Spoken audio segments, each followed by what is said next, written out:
Weeks after Gen Z protests toppled the government in Nepal, the country's interim regime has now frozen the passports of former Prime Minister KP Sharma Oli and 4 other officials.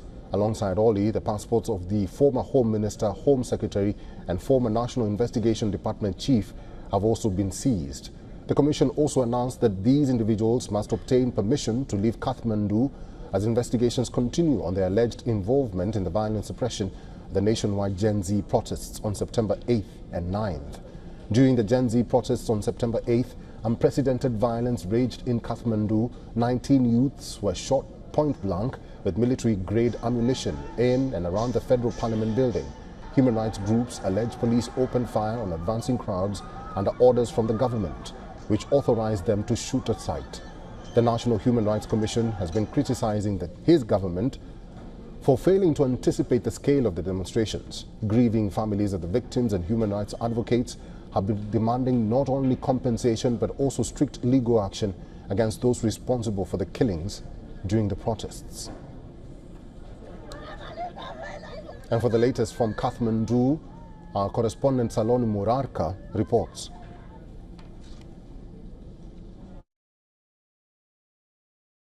Nepal's interim government has decided to freeze the passports of former Prime Minister KP Sharma Oli, former Home Minister Ramesh Lekhak and 3 other officials in connection with the violent suppression of the nationwide Gen Z protest. Now the Home Ministry has moved to freeze the passports. This comes on the recommendation of the judicial inquiry investigating the committee investigating the violent crackdown on the protesters. On September 8th, the first day of the protest, 19 young Nepalese were killed after police used live ammunition in order to control the crowd who were protesting against the rampant corruption. Now the death toll has reached 75. Following the government's decision, these 5 individuals will not be allowed to leave the country. The committee investigating this crackdown has also recommended to not allow these individuals to leave the Kathmandu Valley as well.